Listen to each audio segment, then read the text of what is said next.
ကျူကကြားတဲ့တိတ်မှာပေါ့နော်ပတ်ဆို့သွားမလုပ်ဖြစ်ဘူးဆိုရင်ကျူကအစ်စ်ပြန်ရှောက်ရမှာလားဒါမှမဟုတ်ရင်နောက်နေ့မှသွားလို့ရလားဆိုတော့ဗီဒီယိုလေးမှာတော့ဒီရက်ပိုင်းတော်တော်ကိုအမြင်များတဲ့မိကုန်းဖြစ်တဲ့ပတ်ဆို့လုပ်တယ်ပတ်ဆို့လုပ်ဖို့ကျူကယူတယ်ယူပြီးတဲ့ဒိတ်မှာကိုကကျူကကြားတဲ့ဒိတ်မှာပေါ့နော်ပတ်ဆို့သွားမလုပ်ဖြစ်ဘူးဆိုရင်ကျူကအစ်စ်ပြန်ရှောက်ရမှာလားဒါမှမဟုတ်ရင်နောက်နေ့မှသွားလို့ရလားဆိုတဲ့မိကုန်းကိုဒီဗီဒီယိုလေးမှာဖြည့်ပေးမှာဖြစ်ပါတယ်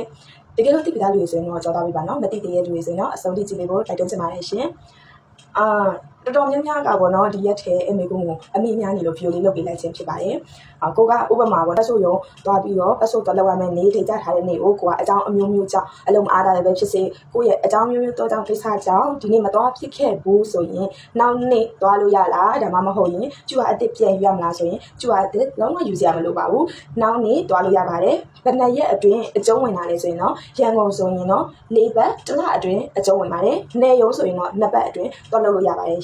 ဘယ်အချိန်သွားရမလဲဆိုရင်တော့ကိုအဆင်ပြေတဲ့အချိန်သွားပေါ့နော်ဒါပေမဲ့မနက်အစောပိုင်းလေးသွားနိုင်တော့ပို့ပြီးတော့ကောင်းပါတယ်ရှင်ကိုကသွားတဲ့နေ့ကျရင်တော့စာရွက်အစုံအနေလေးယူသွားဖို့အကြံပြုချင်ပါတယ်ရှင်အဲ့ဒါမှဒါကိုသွားတဲ့နေ့ကျရင်တခါတည်းအပီးစီးလုပ်ခဲ့လို့ရမှာပါရှင်